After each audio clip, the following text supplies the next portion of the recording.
Velkommen til Keva News. I globale nyheder. Detailforretningerne har svært ved at overleve, da et stigende antal af kunder benytter sig af e-handel.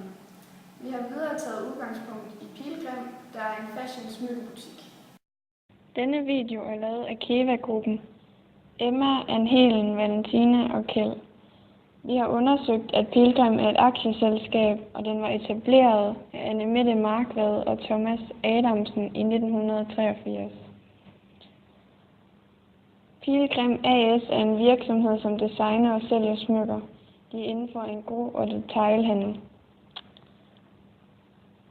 Kunderne vælger at handle online, og derfor så går butikken i stykker.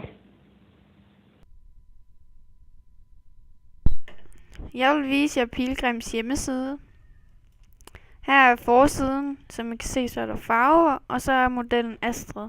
Hvis man trykker på knappen Shop, så kommer man herind, hvor man kan se deres forskellige produkter i forskellige kategorier, og så kan du så vælge, hvad du gerne vil have. Vores idéer er, at stemningen er elegant og eksklusiv i butikken. Det er den ved at have mørke vægge, scenelys ned på smykkerne, der er plads til gennemgang mellem produkterne, og der er ingen rod i butikken. Oplevelser kunne være en aften med gratis Nespresso eller champagne, eller giveaways og rabat, der kun er tilgængelige nede fra butikkerne. Eller en aften med smykkedesignere. Købsoplevelser er, at efter at have købt et smykke, bliver det pakket ordentligt ind i beskyttelsespapir, og derefter lagt i en pose. I posen inkluderer de også en reklame,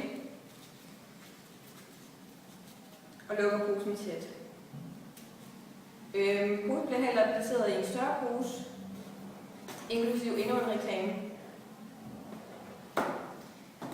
Men er gaven til en ven eller en kæreste eller andet, bliver den pakket ind i en stilfuld gavepose. Markedsføring. Pilgrim har sin egen model, hun hedder Astrid. De har både store reklameplakater og små flyers med hende på. De bruger mange farver, og de går meget op i små dekorationer for at drage folk til.